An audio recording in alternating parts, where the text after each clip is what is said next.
Yeah. Are you seeing how it is? Lazima niulize juu ya wase. Yes.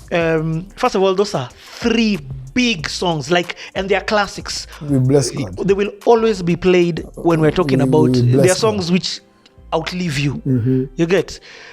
But then in all of this mix, just care about 3 guys. Which guys? Jogsi bada. Jogsi tulikutana nao sasa kwa RK. By the time nilikuwa nimeanza kurekod kwa RK, Jogsi were in school. Lena and Kaberere. And there's a third guy. I've forgotten his name. Yes, there were 3. Kwa comments. Kwa comments. Jogsi, I think he's a pastor now. Something na manywele. So I met them there. So but they were in school. So they had this song moja na ingine hiyo napenda bwana sibadilishi. So wakakuja wakatoa hiyo ngoma which ikakuja ikatu compliment sana sina Henry Mutuku because now it's like God used these 2 artists, Rufftone, Henry Mutuku, and then he started now through them raising others. Jogsi are some of those artists that God really used to push the gospel and to spread the gospel of Christ in this nation, particularly to the young generation. Wakaja wakakuwa kina equal Jogsi alone. Nimekwambia kulikuwa na Daddy Owen sasa.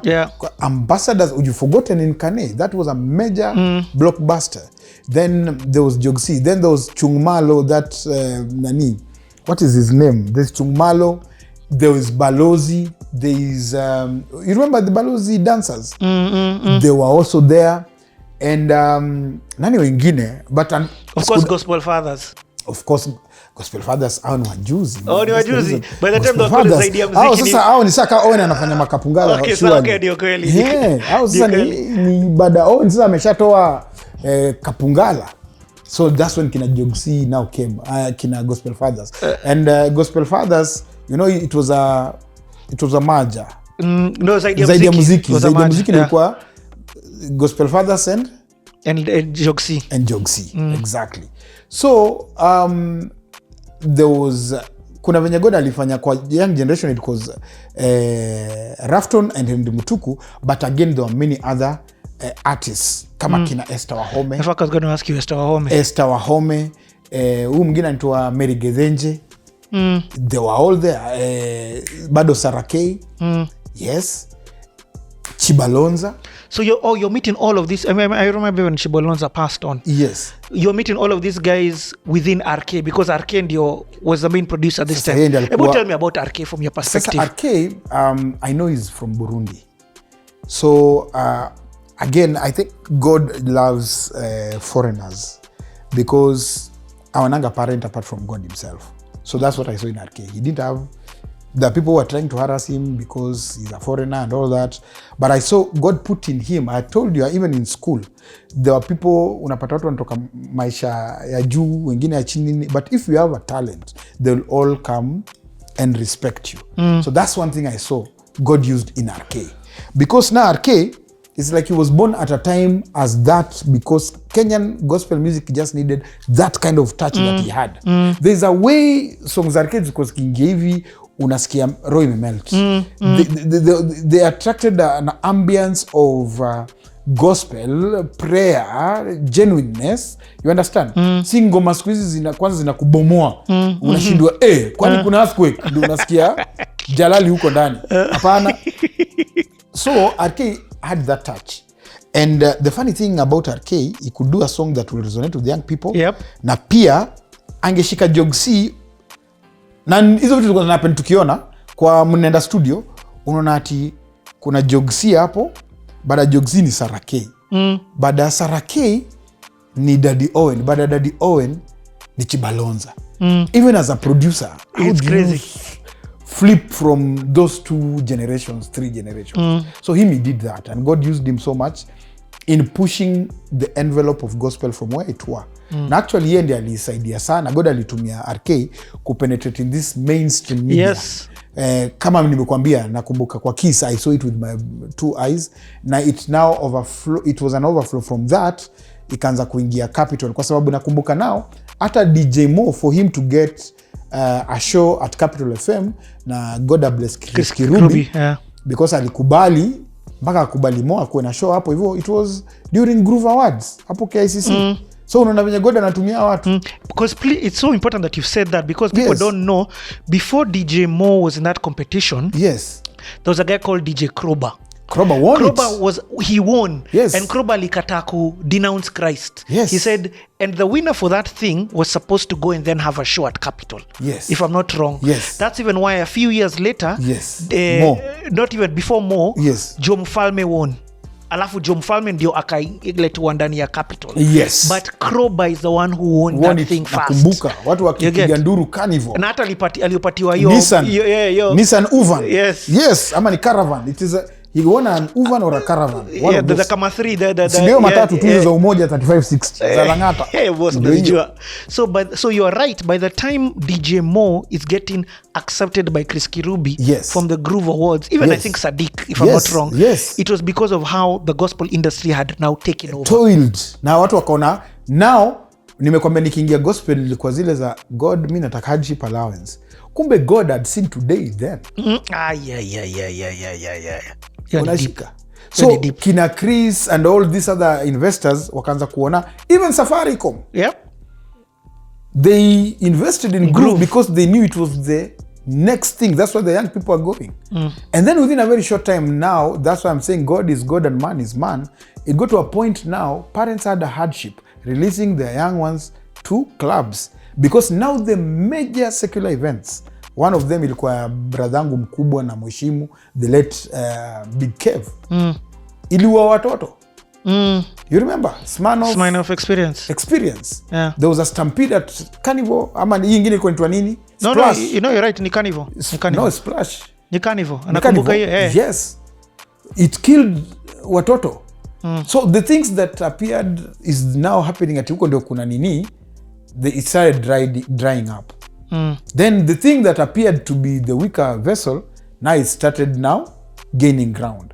So the young people wakaanza kuwa na shida because their parents are not letting them out for these night events.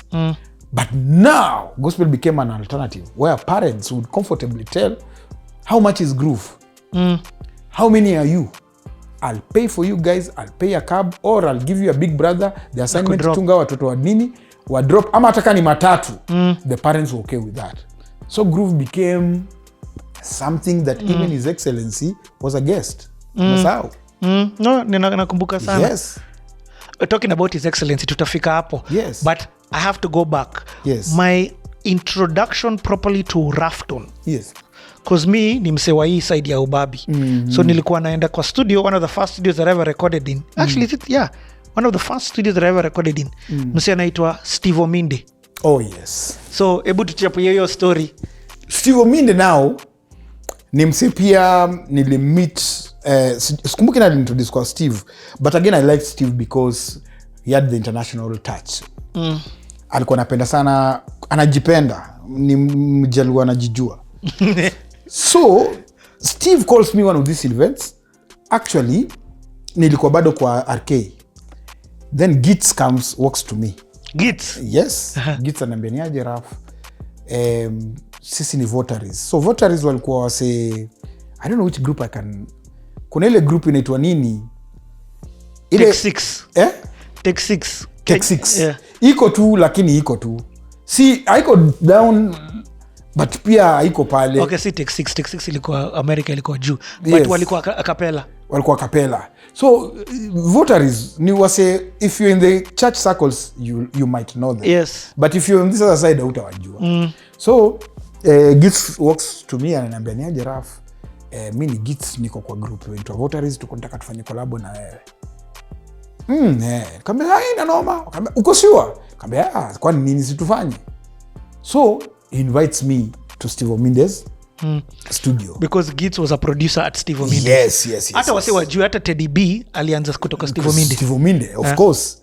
Teddy, Gits na wengine. So kwenda hapo napata Steve ananiambia niaje Rafu, nataka kufanya track hapa. Nikamwambia nini? Akaniambia weka. So mimi sijaandika wimbo. As I tell you, mimi siandikangi mara mingi. So niko hapo, Gits ameniwekea track. Anambia uko ready? Naambia ready. Acha niwekea.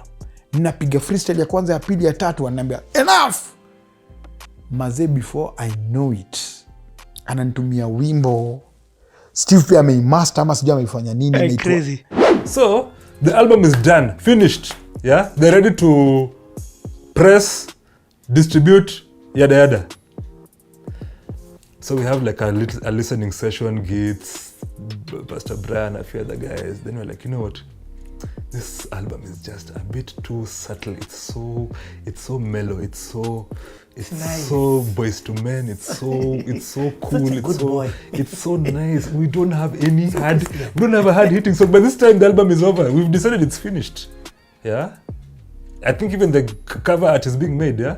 We've decided it's done. But then we're like, no, there's still an element in this record that is not yet coming out. So Gitz decides, you know what? I'm going back to the studio for one more song. to remove the subtleness. Yeah. One more ride. You know, Gates went back to the studio and made a phenomenal instrumental.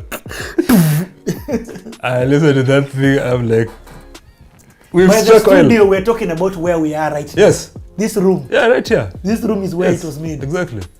I listened to that. There was no vocals on it, nothing. Yeah, just the I listened to it, I'm like, we've struck oil. This is it. This is what we've been looking for on this record. It was missing. We now have it. And then, to add icing on the cake, Brian decides, I'm not singing, I'm rapping. Yeah. It's like who rapping? Kanji. It's like Kanji rapping. You know? It's like Atemi rapping. Oh yeah, like so we're like, man. Bien. These guys have just gone, Yani, they've gone left with this project, Yani. And then, as you think it can't get any better, Rufftone shows up. Wow. Rufftone shows up, he comes, one evening, he parks his car, walks into the studio, has never listened to the song, tells me, put the volume loud, and I listen to the song. He listens, goes into the booth, puts on the headphones, he tells me, hit record now, I have something, record now. Hey, you get. Then he records. Rufftone was here for 30 minutes and he left. What? Yeah. There was so much energy around that song. The energy around that song was just divine. It was just an anointed song. As in, by this time we have a song, we're like, my goodness, how did we not have this song for the album? What? Yeah? Next time ananiambia, now we're going to do the video. Naitwa video wapi Wilson? Wilson wapi mandege nifanyie nini? Ananionyesha hapo mandege zote. Mimi sasa hiyo time ndo Rosione alikuwa amekuja kuniambia, exactly. Mazee Raf nataka unishike mkono. Nikamwambia nini? So Rosione na bwanake Ohon. Nikamwambia me I'll walk with you. Ohon na Rosie wako ndani ya video. Like. Finyeni hapo like. Nikenda ma shows sasa mimi na expose Rosie Ohon. Nikamwambia Rosie Ohon mimi nafanya video, akasema twende mnavaje combat. Rosie Ohon pia shachukua hapo combat, sijui alichukua leso akashona, mimi sijui. Sisi hao mpaka Wilson. So now we have this great song. We need a video. The video now is needed like tomorrow. Yeah. We wrote scripts and we trashed scripts and we wrote and we trashed and we wrote and we trashed enough to fill a dustbin. We were not getting anywhere with the concept. Yeah. And then this evening, you know, though you flip channels, then you fall upon some old war documentary. Yeah. Then I saw guys marching. Black and white, Second World War footage, Nazi Germany, guys in a line marching. Yeah. Then there's a shot with the camera down and feet marching. Like, this is it. This is what we're going to do in this album. This is what we're going to do in this video. This is it. I shared the concept the next day. I told these guys, let's go big. Go big or go home. Let's go big. Let's shoot with aeroplanes. Guys are like, but how? I'm like, but what? I'm like, understand this is what year again? 205. Yeah, 205. So I'm like, it has not been done before. I'm like, let's go and shoot with aeroplanes on the set. These guys are like, how are we gonna do it? I'm like, why don't we just go and ask? What's the worst thing that can happen if we ask for permission at Wilson Airport? The worst thing they'll tell us is, no, you can't shoot. Yeah, because all I could see was just an army. Yeah, an army base. Yeah, like a naval base, like an air base where the military, where the Air Force planes land. That's all I could see with that video. Okay, there's also a story that I think is never told about the chick in the video. Oh yes, Rosie Ohon. Oh, it's Rosie Ohon. It's Rosie Ohon. Oh my God. Yeah, you see what happened? It's Rosie Ohon. Yes, it's Rosie Ohon. People, because Rufftone, is a celebrity, so Rufftone, he rolls like 15, 20 deep, whenever he's going anywhere. So people had just come with him, just to support and to hang out and watch him do his video. So amongst the people who had come with him was Rosie Ohon. And Rosie, I think she got the brief. So she was in the attire. She was in the attire, you see. And because she was in the attire, we decided we'll just do one shot and show her just saying 2 syllables of the chorus. Yeah. So that's how she ended up being on the video, because she was in the zone,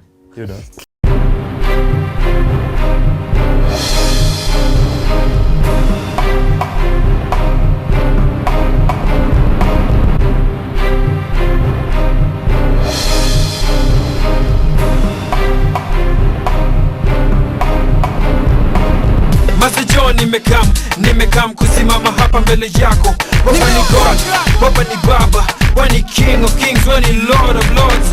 Masijogo ni feel the more, kila siku nikiomba Johnny feel the more. Mini Mike MC Johnny feel the more, niki preach your fire Johnny feel the more.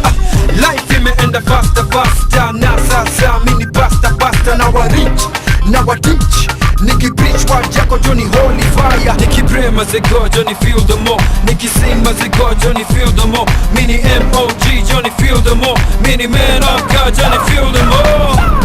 MOG, mini MOG, man of God. MOG, mini MOG, man of God. MOG, mini MOG, man of God. MOG, mini MOG, man of God. At Yana, instead of me ready to just push a header. I will never look back at Yana. Me just push a gear till the end of time. Listen, I will never look back at Yana. Instead me just ready to not push a header. I will never look back at Yana. Maze kids najua ni kulonzero maze. Votaries ni kulonzero. Lakini usijali ndio tunako kadia tu. Ya tu tuenda. When Jesus come and fill the stadium, everywhere he goes, he goes pandemonium. If you're coming, twist the volume. When the rest of the iggy. M.O.G. mini M.O.G. Man of God. M.O.G. mini M.O.G. Man of God. M.O.G. mini M.O.G. Man of God. M.O.G. mini M.O.G. Man of God. Baba, mina kupenda, naimba Yesu, mina kupenda. Baba, mina kupenda, naimba Yesu, mina kupenda. We did that song like this. Pinye got that song. Ooh, beat of the week. K got that song. Ikakuwa the beat of the week, I think, for about a month. That's another song that now blew mpaka M.O.G. mini MOG, man of God. Niko sasa, what is happening? Sasa ni my blessings too. My shows in a triple light. I wonder if that's where MOG got their name for. MOG. Kenti, Tony, semeni ukweli hapo na Boss. Sema toboa siri. Finya like. So that song also became now a crossover song. And then most kwa the young ones ikakuja kwa sasa ndio nikienda kwanza watoi, nikienda macrusade watoi wanaijua. So where was I even before uniulize hiyo swali? There's something I was telling you. Tumeenda round na tumetoka state tumerudi huku umetuambia juu. Yeah, sasa but one thing I remember now, blessings were becoming too many. Nilikuwa na Kenya kidogo sana. Naitwa tu mainchi, but one thing I must mention, when Mom Evangelist Wairimo came to Kenya, she started looking for me. Na remember hiyo time bado niko Kambi Kristo kwa hiyo nyumba ka one bedroom. Not ka one bedroom, ka bed sitter. Karum. Ako Karum. And I must say it openly because haina haja kudanganya mtu baada wameishia. Mimi kwa hii nchi sijaiona mtu kama Evangelist Teresa Wirimo because now she used to have events at Jamhuri High School. Jamu. She would have conferences there. Anasema Rufftone naitwe, she used to pay me 100,000 per performance like this. Nikimba mara moja hivi 100. Tena nite hiyo wiki ingine tena ingine 100. What? I'm telling you the truth.